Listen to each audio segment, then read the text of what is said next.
누가복음 19번째 시간입니다. 누가복음 19장에 My life, not upgrade, but upside down이라는 말씀으로 여러분과 함께 나누고자 합니다. 여러분, 지난 누가복음 18장에서는 예수께서 부자가 천국에 들어가는 것이 낙타가 바늘귀에 들어가는 것보다 더 어렵다고 하신 말씀을 여러분 기억하십니까? 이 말씀 직후에 예수님은 오늘 19장에서 그 불가능해 보였던 부자의 바늘귀 통과 사건을 실제로 바늘귀를 통과하는 부자, 그 사람 이름이 누구냐? 삭개오예요. 이 사건을 보여주시면서 사람은 할 수 없을 때 하나님은 하실 수 있다 하는 말씀을 증명해 주시는 것이 19장에 나오는 얘기입니다. 요즘 젊은 세대 사람들이 유행하는 단어 중에 갓생이라는 말, 저는 맨 처음에 이건 무슨 소린가 참 요즘 쓰는 여러분의 신조어를 따라가기가 참 힘들어요. 사실 우리들은 어느 날 그 무슨 말인지 줄여서 하는 말인지 막 어렵지만 이 갓생이라는 것이 God 플러스 생이라는 뜻을 얘네들이 이렇게 갓생이라고 읽는답니다. 그래서 이 누가복음 18장에 나온 그 부자야말로 어떻게 보면 자기만의 루틴, 그 율법을 완벽히 지킨 어떤 갓생의 원조라고 생각을 할 수가 있습니다. 아주 완벽한 그런 삶을 사고 있다는 거예요. 하지만 이 부자 인생의 갓생, 거기다 하나님 갓 플러스 생이라고 쓴데 하나님 갓이라고 썼으면 거기 하나님이 계셔야 되는데 요즘 사람들이 쓰는 이 갓생에는 하나님은 계시지 않고 그 자리에 하나님을 대처하는 다른 무엇, 그 물질이나 뭐 여러 것들이 앉아 있는 것을 우리가 알 수가 있습니다. 여러분이 교회에 오는 목적이 무엇입니까? 혹시 내 삶을 조금 더 괜찮게 만드는 하나님 저를 조금 공부를 잘하게 해주세요. 좋은 일자리를 주세요. 좋은 배우자를 주세요. 이런 재력, 학력, 경력 이런 것을 조금 업그레이드 하기 위해서 교회에 나오십니까? 그러나 성경은 저와 여러분에게 더 좋은 사람, 더 나은 사람이 되라고 말하지 않습니다. 어떤 사람이 됐냐? 새로운 사람이 되라고 그래요. 새롭게 되라는 거예요. 더 나은 사람이 되는 게 아니고. 그래서 18장의 부자 관리는 여러분 이미 많은 것을 가졌습니다. 율법도 나름대로 지키고 돈도 많이 있고 권력도 지키고 또한 도덕적으로도 굉장히 깨끗한 사람이었습니다. 그래서 그는 예수님께 내가 이런 걸 다 지켰는데 어떻게 해야 천국 갈 수 있겠습니까? 내가 무엇을 해야 천국 갈 수 있겠습니까? 하는 그 질문의 내용에는 자기의 그 갓생 라이프에다가 플러스 천국 티켓 하나 더 넣고 싶은 거예요. 거기다가 하나 더 집어넣으면 자기 인생이 좀 업그레이드 버전이 돼서 그 지금의 삶을 유지하면서 영생이라는 옵션 하나를 더 추가하는 그러한 태도입니다. 근데 교회에 다니는 사람들 중에 여러분 이렇게 사는 사람이 생각보다 많을 것 같아요? 적을 것 같아요? 많이 있습니다. 성도뿐만이 아니고 목회자들도 그런 목회자들이 많이 있습니다. 그러나 이런 사람은 천국에 들어가는 것이 낙타가 바늘귀로 들어가는 것보다 더 어렵다고 했다는 거 여러분 기억할 수 있기를 바라겠습니다. 그런데 오늘 19장의 또 다른 부자, 그 부자 관리와 관계없이 삭개오라는 사람이 등장을 하는데 그 당시 이 삭개오는 모든 사람들에게 미움을 받던 직업인 세리장이라는 직업을 갖고 있었어요. 근데 놀랍게도 이 좁은 바늘길을 보란 듯이 통과해 버린 사람이 누구냐? 이 삭개오라는 말이에요. 그럼 여기서 바늘길을 통과하기 위해서 삭개오가 한 일이 있습니까? 없습니까? 무슨 일을 해서 삭개오가 바늘길을 통과했습니까? 다이어트를 했어요? 어떻게 했어요? 똑같은 부자인데 18장에 나온 사람은 못 들어가고 19장에 나온 사람은 기뻐하면서 잔치를 벌인단 말이야. 그럼 여러분 도대체 이게 무슨 차이가 있는지 알아야 되지 않겠습니까? 누가복음 19장 5절에서 6절에 보면 예수께서 그곳에 이르사 쳐다보시고 이르시되 삭개오야 속히 내려오라 내가 오늘 내 집에 유하여야 하겠다 하시니 급히 내려와 즐거워하며 영접하거늘. 아까도 말씀드렸지만 삭개오는 유대인이면서 세리장으로 부자지만 그 당시 사회에서는 멸시받는 직업을 갖고 있었어요. 왜냐하면 이민족 자기 같은 동족에게 세금을 착취해서 로마에다 바치는, 그리고 거기서 또 이익을 남기는 그런 직업이었기 때문에 환영받지 못했다는 거예요. 그런데다가 이 사람은 얼굴 모양은 어떤지 모르지만 키가 작았던 거예요. 그러니까 키가 작았는데 근데 이 사람이 어떠한 마음이 들었냐, 어느 날 예수에 대해서 알고 싶은 마음이 들었는데 마침 자기가 살고 있는 마을에 예수님이 오신다는 얘기를 듣고 예수를 만나고 싶어서 밖에 나갔던 거예요. 근데 밖에 나갔는데 사람들이 많이 오니까 밀쳐서 키가 작으니까 안 보이니까 이 사람이 어떻게 했느냐? 나무 위에 올라갔다는 거예요.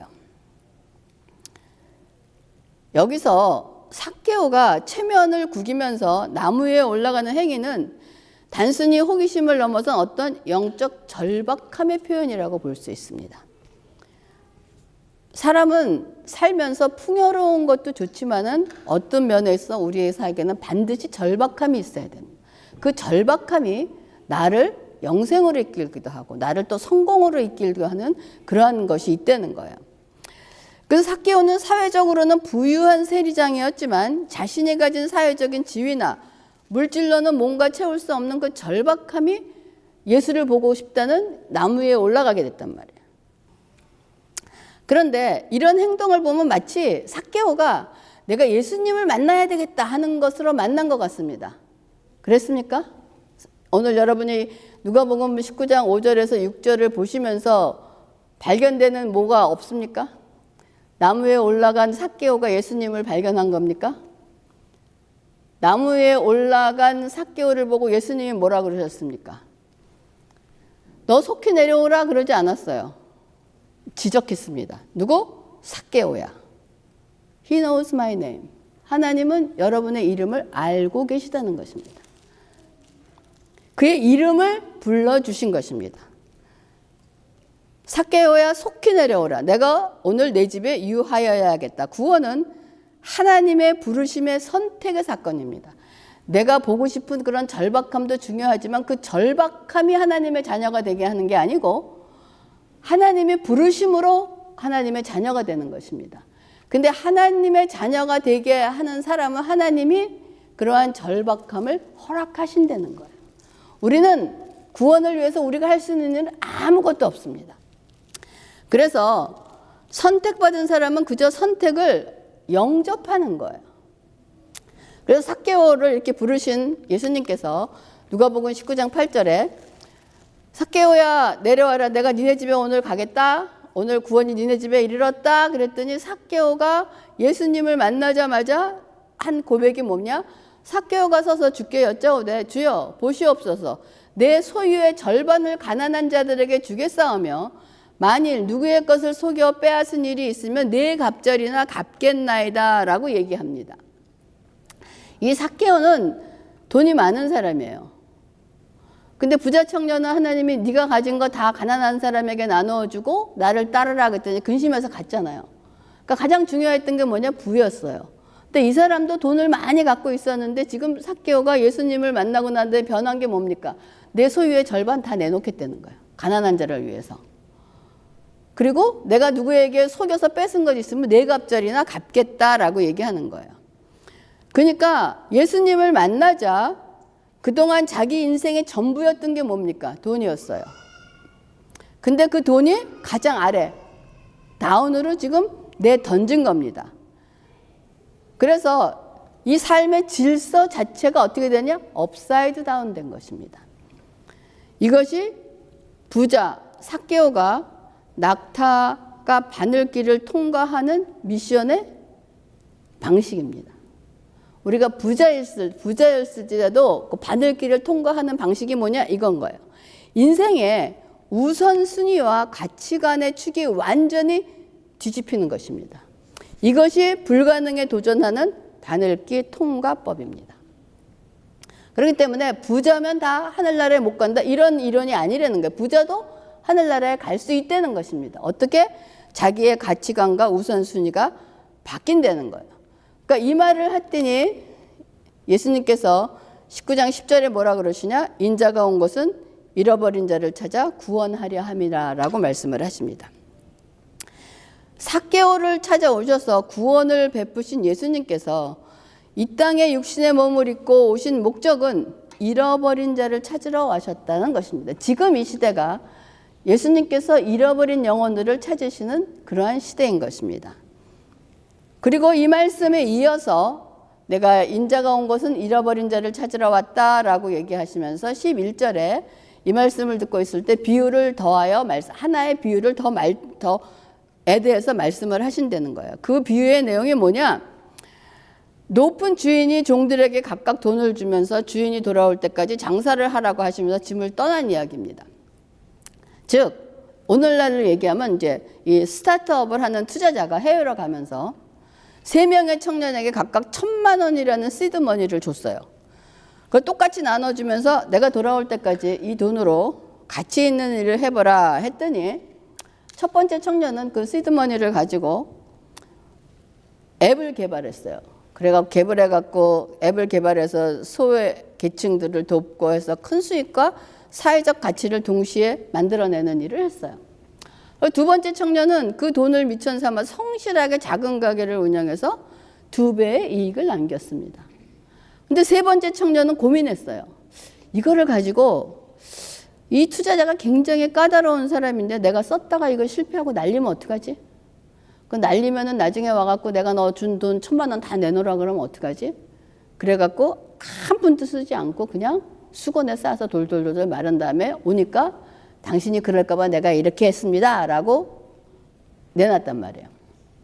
그랬더니 돌아온 주인이 이들의 결과를 보고 내린 처사가 뭐냐면 19장 26절에 주인이 이르되 내가 너희에게 말하노니 무릇 있는 자는 받겠고 없는 자는 그 있는 것도 빼앗기리라 라고 얘기합니다. 아무것도 하지 않은 자들에게 주었던 시드머니 1,000만 원을 뺏어서 이익을 남긴 자들에게 도로 주셨다는 거예요.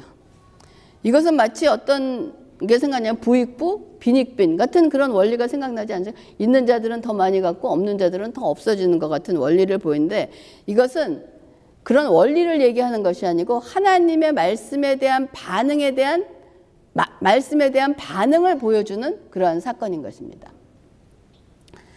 그러면 예수님은 잃어버린 자를 구원하러 왔다라는 자비로운 그런 말씀을 선포한 뒤에 왜 있는 자는 더 받고 없는 자는 빼앗긴 데는 냉혹해 보이는 이 문화 비유를 붙여서 말씀하셨을까요? 여러분 한번 생각해 볼 수 있기 바랍니다. 여러분 그 이유는 예수님이 삭개오를 찾아오신 것은 뭡니까? 우리가 그걸 뭐라고? 선물이에요. 삭개오는 한 것이 아무것도 없는 선물을 받은 거예요. 그걸 우리가 은혜, 그레이스라고 얘기를 합니다. 삭개오가 자격이 있어서가 아니라 주님이 먼저 찾아가 삭개오야 하고 이름을 불러주셨기 때문에 그 구원이라는 선물을 받은 것입니다.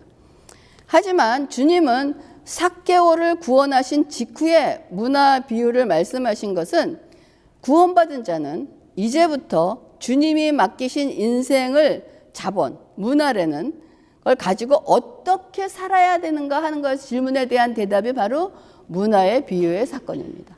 여기 앉아있는 우리 모두들은 이제는 문화의 비유의 의미를 깨달아서 이제 선물로 받은 하나님의 자녀로서 어떻게 살아야 되는 것을 생각하고 그 삶을 살아야 되는 것이 우리의 의무이고 책임이라는 것을 말하고 있는 것입니다. 그래서 그 문화를 주셨는데 우리들은 그 구원을 수건에 그냥 꼭꼭 싸둘 것인가 아니면 삭개오처럼 삶을 풀어낼 것인가 하는 것이 우리의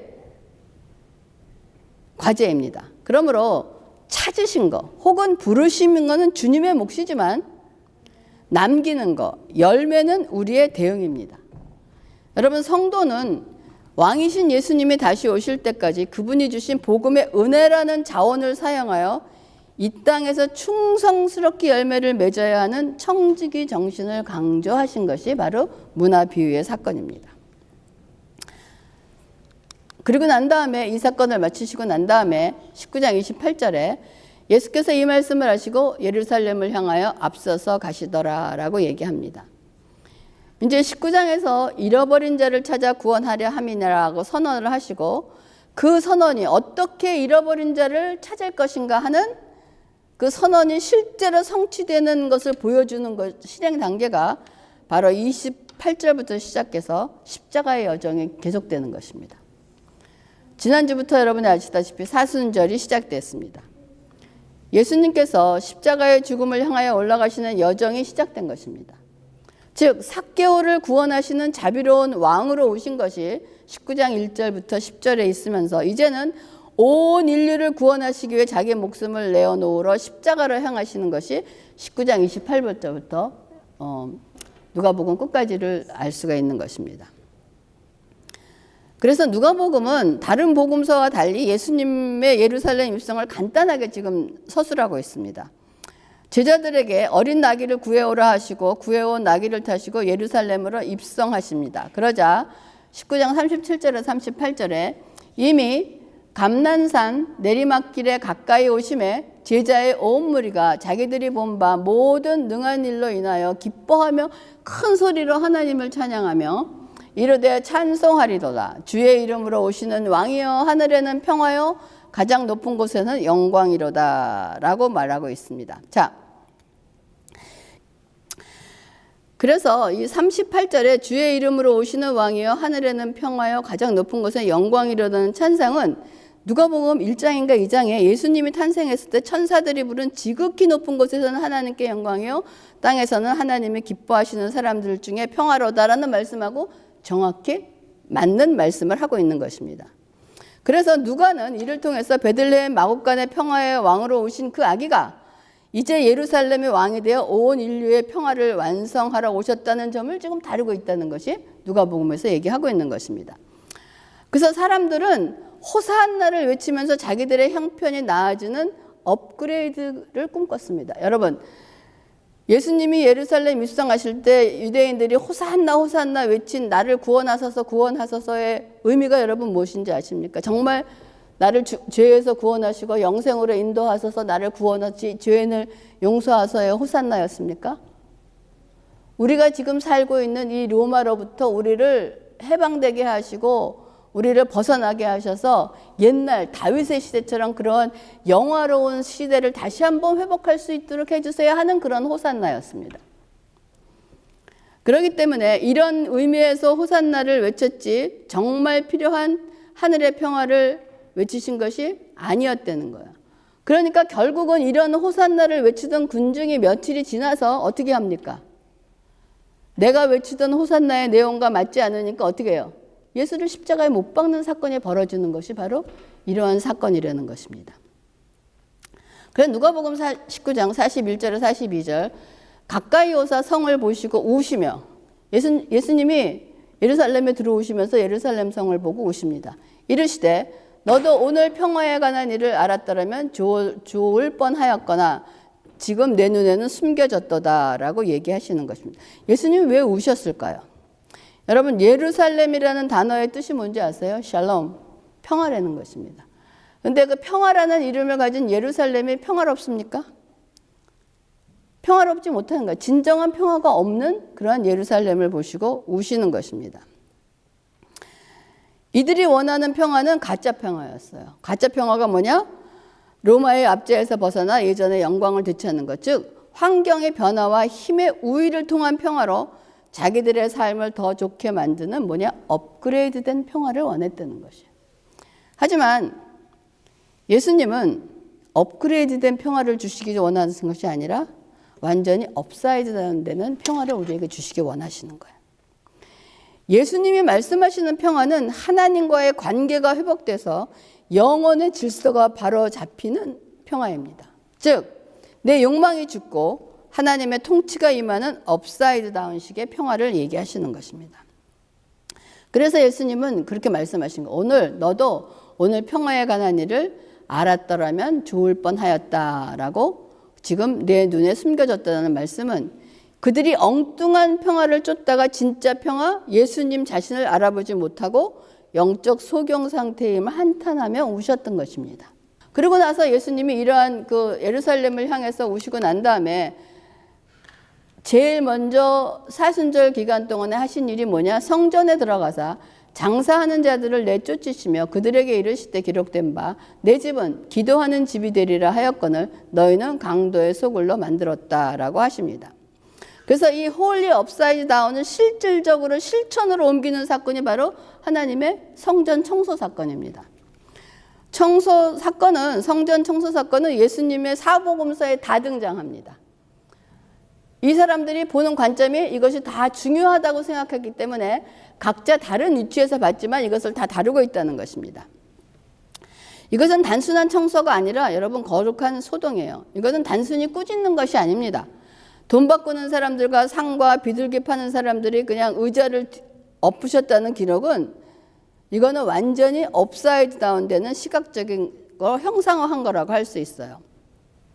이 말씀은 곧 눈에 보이는 건 건물의 성전이 아니라 너희 마음속에서 이런 일이 일어나야 한다는 어떻게 보면 프리뷰라고 할 수 있어요.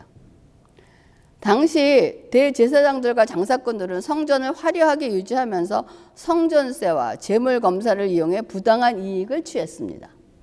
즉 겉으로는 예배를 드리는 척하지만 속으로는 탐욕을 채우고 하나님의 심판을 패할 수 있다고 착각하는 종교적 위선을 비판하신 것입니다.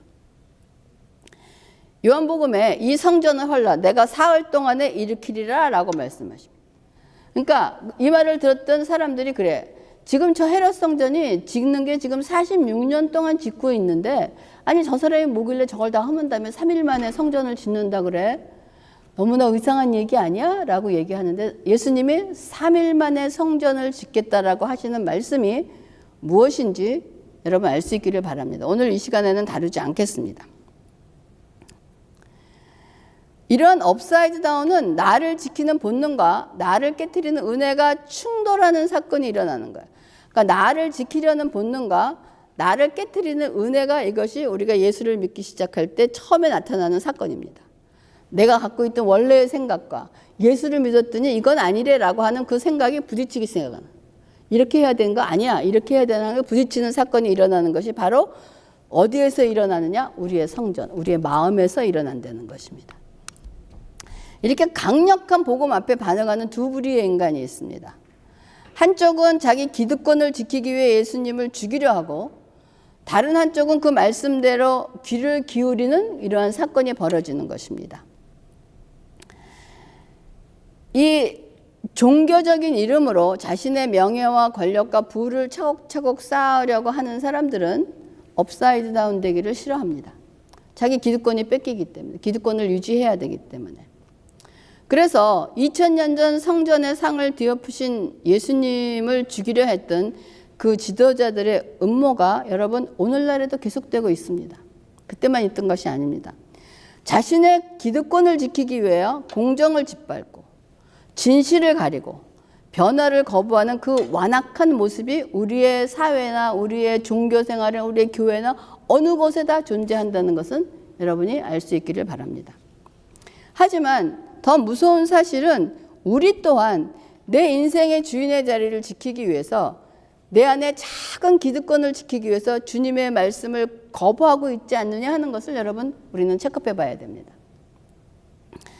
우리가 세상의 기득권 세력을 비판하기 전에 내 안에 주님의 업사이드 다운을 가로막고 있는 나라는 기득권부터 여러분 무너뜨려야 할 것입니다.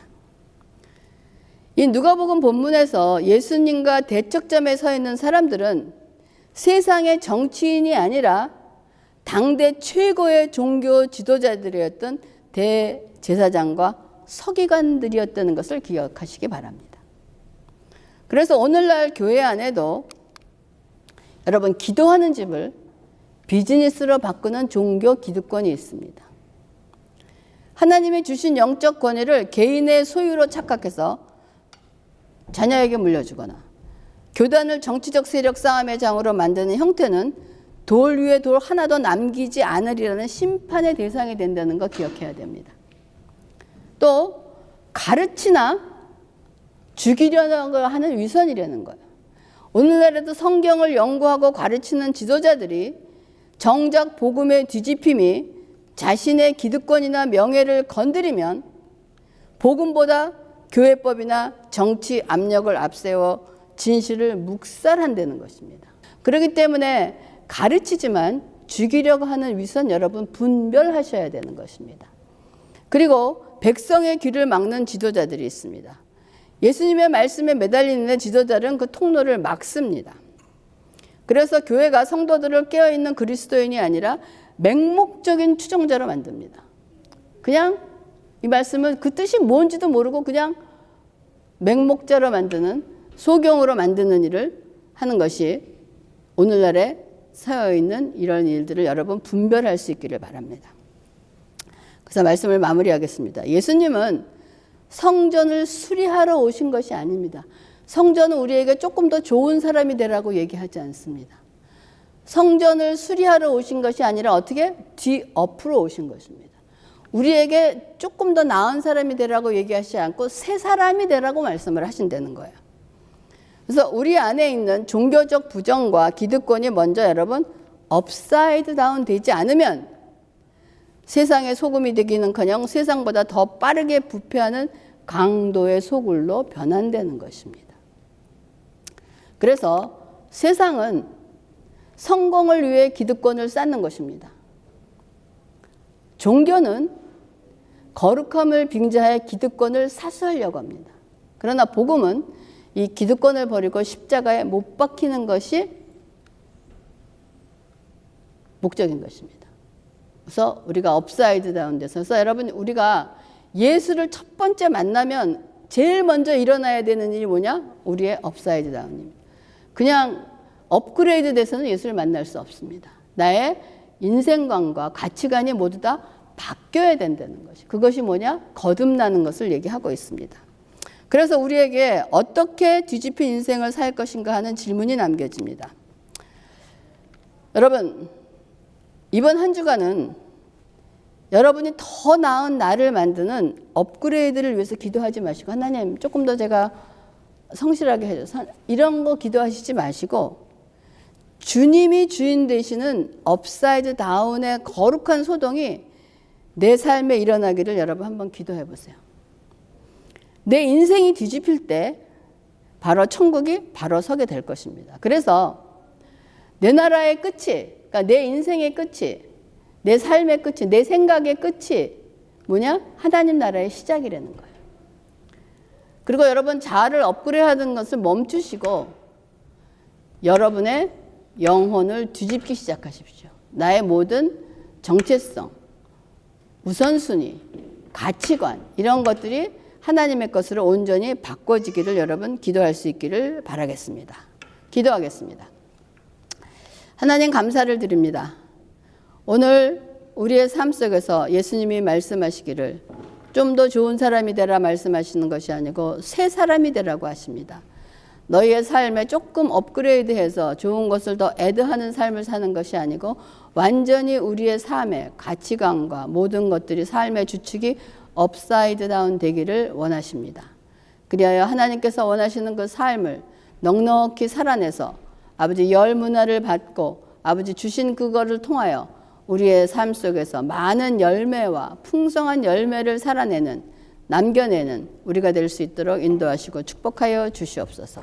아버지 감사를 드리면서 모든 말씀 예수님의 이름으로 기도합니다. 아멘.